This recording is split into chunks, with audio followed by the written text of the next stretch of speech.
And what are some of the reasons you hear that people choose to buy from local farmers? They would like to meet the person that's growing their food. They would also like to be able to trust the food that they're eating. Yes. They want to eat local because they want to support the local market. Little markets like this, we're not really connected to anybody. We're not a set-in-stone organization. We're a flux of farmers that when they need a place to sell their produce, they can come to us and get a spot for 2 weeks while their tree's going off, or they have too many beans in their home garden. Plus, we also have the big farms, the larger farms that have produce all the time and need more outlets to get it to us. Easier for us to get it. Meaning, I'm a consumer of the farmers market as well. You know, all of us here, we all buy from each other. I try and make it to the market pretty much every week. I feel it's an incredible gift to have access to food. What difference does this market make in your life? I am so appreciative of having access to organic, healthy, vital foods that help support, when I purchase them, help support my local community. This is where you meet people who grow food in our community. And so that adds a level of trust. I can ask people questions. I can feel confident in where I'm putting my money and what food I'm feeding myself and my family.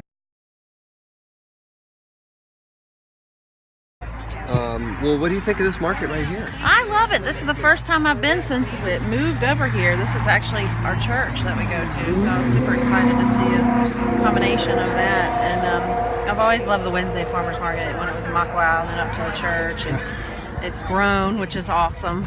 I think this is a great location, so hopefully there's lots of feedback that's positive about it. Yeah, so we're right here on the Kula Highway, and where it meets Omiopio at the Waipuna Chapel.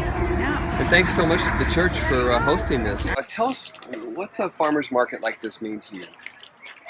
Well, to me it means I know where to get my durian fruit when it's going off. I don't have to go search for it. No, it's an amazing place to gather for the community too. People, it's like a little hangout. We get together in the morning and network and talk story and get our food together, and it's just a place of community.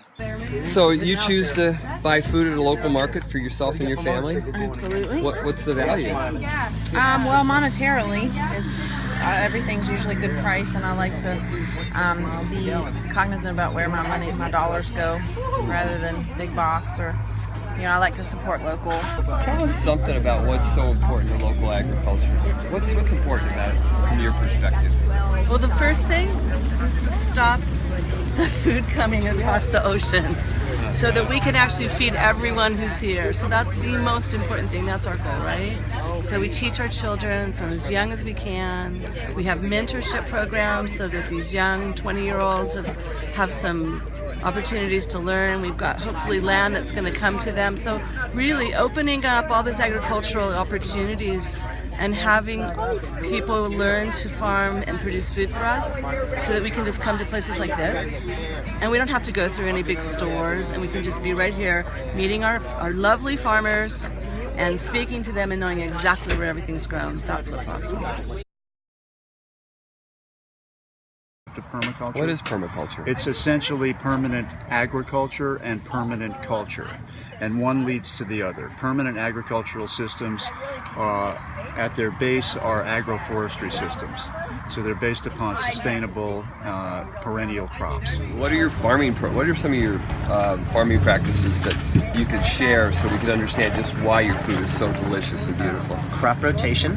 So we always move things around, change the families that are planted in the same a particular spot.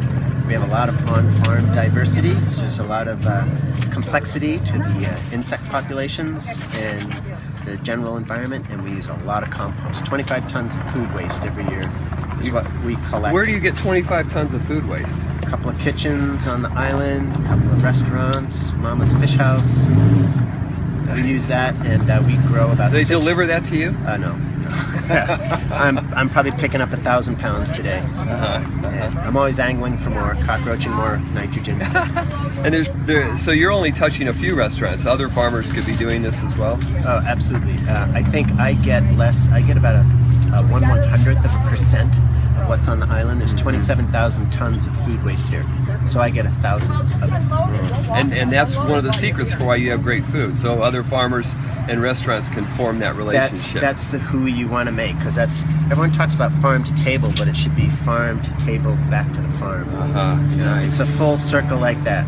So what else do you do for fertility? Because your food, your organic food, is just beautiful. Look at Besides the fruit and vegetable scraps that they have at Flatbread, I get the coffee grounds at Anthony's. I'm more along the lines of biodynamics. So what we do is try to generate most of our fertilizer on site. So we have like 300 chickens and ducks and 30-something rabbits. We got 20-some dairy goats and a pond full of tilapia. And so with that, we can generate a lot of nitrogen on site and make a nice compost with that manure source. As most of the organic fertilizer that is available to us farmers to buy is slaughterhouse byproducts from GMO-fed factory farmed animals. And yikes.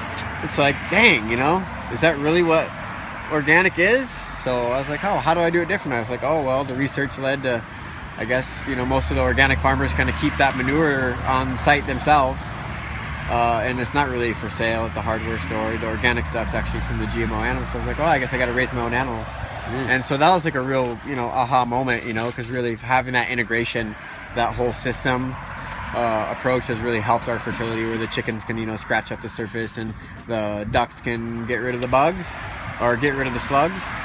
And nice. All the weeds, usually there's one of them is going to eat it. So instead of thinking of weeding as an arduous task, you can think of it as a harvesting for your livestock.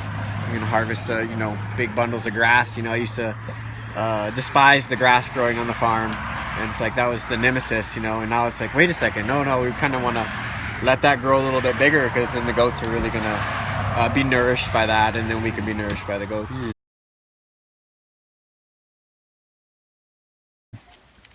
What farming practices bring you the most success?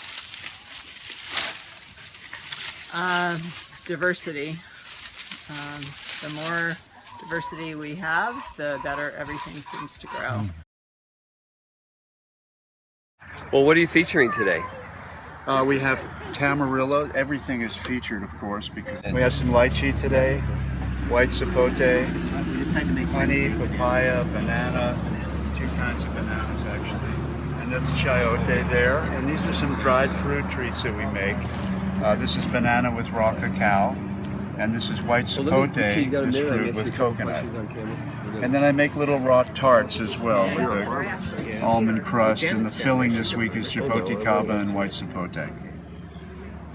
Well, the product that I have today, I've got a chickpea tofu, which isn't local yet, but it's going to be. Chickpea tofu, yes. They're starting to grow chickpeas on all the Hawaiian Islands. My local product is a coconut cheese. So I take the old mature brown coconuts, take out the meat, I ferment that with Rejuvilac. You can do it with any grain, basically. You can even do it with cabbage, which is another local good. I'm trying to make the cheese 100% local. Nice. So basically I ferment and flavor the cheese, and I thicken it with some organic tapioca starch. Pop it in the refrigerator, have people like this try it and see what they think. It's made with coconut? It's made with coconut. Oh, wow. Yeah. So at the end, you're not going back to normal cheese, are you? No, I hope not to. No. That is fantastic. So when I'm creating recipes and flavor profiling, I always have to think of something to counteract the natural sweetness of the coconut, like a smoky or a spicy little heat somehow in there. And what's this one? That's a Parmesan. If you keep that one in the freezer, it'll be very similar. Good morning. Melissa, this is all vegan and local. Yes. Cool. Coconut cheese. Have you tried it? Oh, no. Well, you can if you'd like to. Samples right out there for you. Awesome. Thank you. So that one has macadamia nuts in it too, just a bit. To give that buttery, nutty Parmesan. Did you get the cross-eyed look? Yes. All right, we like that look.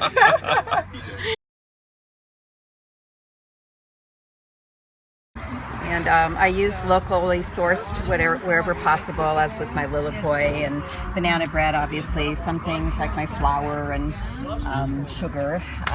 What is this? Are not local, but that is a lilikoi tartlet. So that's a homemade. How much is that? This is $6. I'm buying it right now. Okay, it's a really, I think, a pretty good deal considering it's all organic.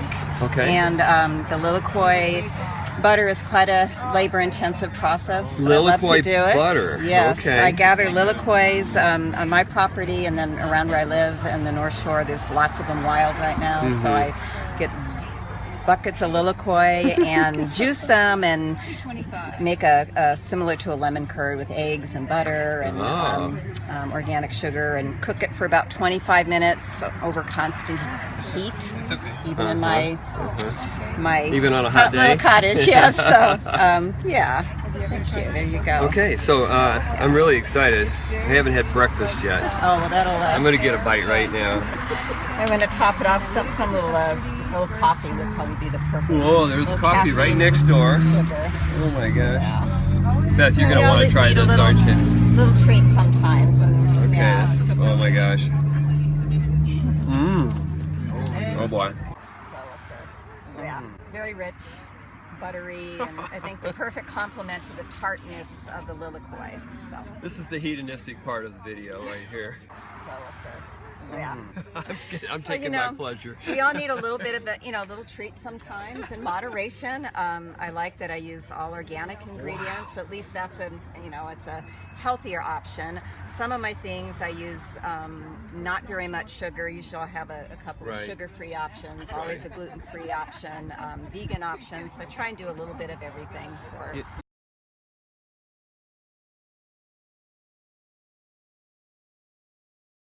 How do you keep motivating yourself to work so hard?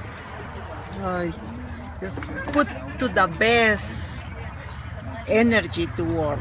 Yes. That's my answer. Nice, Yeah. I can see it. Yeah. Question. Everyone says farming's hard work. Is that true? And how do you motivate yourself? Well, if you think of it as work, then it's probably hard. But if you think of it as like, if it's inspiring to you, so waking up at 5 in the morning to, milk the goats and start the morning chores is, that's like a meditation. It's like when my phone's not ringing, it's a peaceful time. Or, walking around the farm last night till 10 o'clock, collecting slugs in a bucket. Duck food? Duck food, yeah. It's like not, it was like an opportunity. I was like, hey, this is a great night. Like the weather's right. I got my other stuff done. It's like, oh, this is cool. And it helps me to kind of get in tune with the farm and have that relationship with the farm. So I don't really see it so much as work. It's more the lifestyle. And that's what it is. So I really just don't see it as work. I think that's the hard part. If you look at it, it's like you're getting into farming because you're trying to make money. Mm-hmm. And then you think of it as like, oh, you're doing this so it's work, as opposed to getting into farming because it's a lifestyle, because it's what you want to do, because you have some passion about it and you want to have a relationship with all the animals and the plants and the food that you eat. Then that's just like, wow, I'm just kind of like living my dream. Mm-hmm. I'm doing what I'm inspired by. Yeah, I see your girls are over here setting up with you. And yeah, definitely. It's a family affair, and we all got our little projects that we work on, and we're all learning all the time. I got into farming kind of by accident. We just started wanting to grow our own food so that we would live a sustainable life, and we grew so much that we ended up needing to share and sell. So let's see, everyone says farming is hard work. Is that true? And if so, how do you motivate yourself? It can be challenging, but I think it's stimulating. I love the combination of having to use your mind and your body together. Everyone says farming is hard work. So is running a market. How do you motivate yourself? Making it as easy as possible, and remembering that everybody has a brain. And that if we just allow them space, they can figure it out. And one person has to make a decision or a guidance, but I let everybody do it. Janet, maybe you could talk a little bit about the organization, how you've figured out your costs, and that's a tough part of farming, isn't it? Well, it is. You first of all, you grow food you like. That's the most important thing. And then you honestly, as far as the price, the value that you set for your if you're growing quality product, then you're going to have people that will pay a fair price.